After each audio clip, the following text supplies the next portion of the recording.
অরিজিৎ কাকে বিয়ে করেছিল প্রথমে সেটা আমার জানার কোনো প্রয়োজনীয়তা নেই, কিন্তু আমি ওর প্রথম পক্ষে। তাহলে কি রূপরেখা ব্যানার্জি অরিজিৎ সিং স্যারের প্রথম পক্ষের বউ? চলুন আজ জেনে নিই তারই বিস্তারিত। আচ্ছা, আপনারা কি জানেন অরিজিৎ সিং স্যারের প্রথম স্ত্রীকে?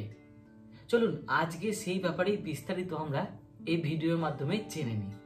আপনি যদি গুগলে সার্চ করেন অরিজিৎ সিং স্যারের প্রথম স্ত্রীকে, তাহলে কিন্তু আপনি প্রথমেই দেখতে পারবেন যে রূপরেখা ব্যানার্জি অরিজিৎ সিং এর প্রথম স্ত্রী। আপনিও সেটাই জানেন, তাই তো?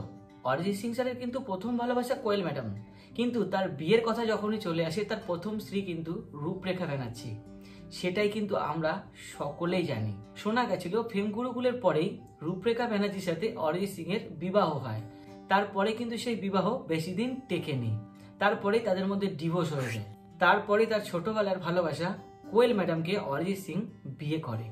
কিন্তু বন্ধু, এই তথ্যটা কিন্তু পুরোপুরিভাবে ভুল। হ্যাঁ, আমার কথা বিশ্বাস করতে হবে না, তার প্রমাণ আমি অবশ্যই ভিডিওতে দেব।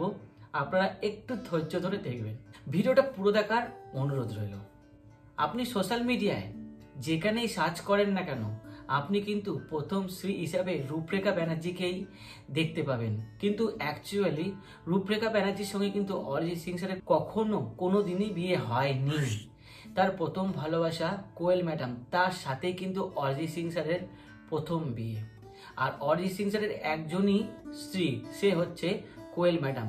সে আছে, ছিল এবং কোয়েল ম্যাডামই থাকবে, কারণ অরিজিৎ সিং স্যার কিন্তু মাটির মানুষ। রূপরেখা ব্যানার্জির সঙ্গে তার কখনোই বিয়ে হয়নি, সেটা রূপরেখা ব্যানার্জি নিজের মুখে স্বীকার করেছে।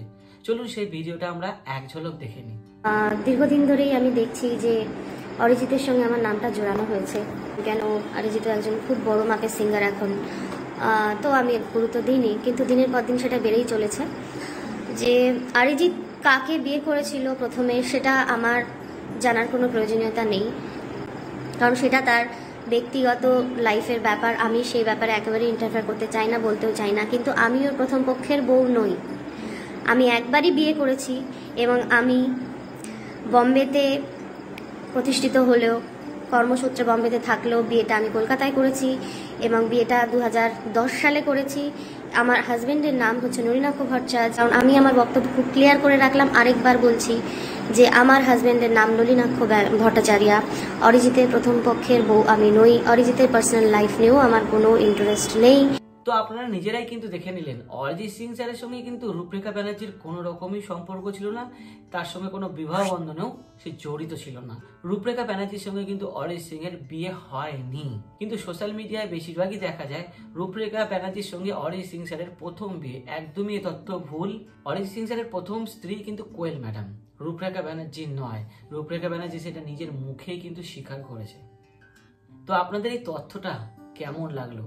আর এই তথ্যটা কার কার জানা ছিল আর কার কার জানা ছিল না, অবশ্যই কমেন্টসে জানাবেন। আর যারা অরিজিৎ সিং স্যারকে অন্তর দিয়ে ভালোবাসেন, তারা কিন্তু অবশ্যই ভিডিওটা অনেক শেয়ার করবেন। যারা ইন্ডিয়া, বাংলাদেশ এবং বিদেশ থেকে দেখছেন, আপনাদের কাছে হাত জোর করে অনুরোধ, ভিডিওগুলো অনেক শেয়ার করবেন যাতে সকলের কাছে পৌঁছয় এবং জানতে পারে।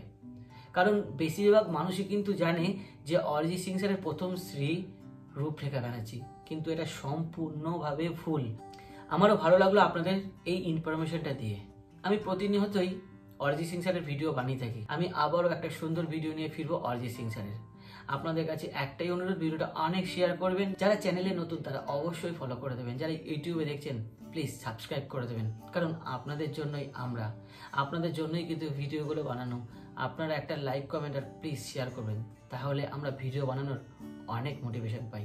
আপনারাও নিজেরা নিজের যে কাজটা করছেন লক্ষ্য স্থির রেখে সেই কাজটা করুন, সফল হবেন। কেউ আপনাকে আটকাতে পারবে না। পিছনে কিন্তু বাধা দেওয়ার লোক হাজার আছে, কিন্তু আপনি যদি আপনার লক্ষ্য স্থির রাখেন তাহলে আপনাকে আটকানোর ক্ষমতা কারণ নেই। আপনি ঠিক আপনার পথে সফল হবেন। তো চলুন আর না কথা বলে আজকের মতো এখানেই শেষ করছি। আবারও ফিরবো সুন্দর একটা ভিডিও নিয়ে। আজকের মতো এখানেই। সবাই ভালো থাকবেন, সুস্থ থাকবেন।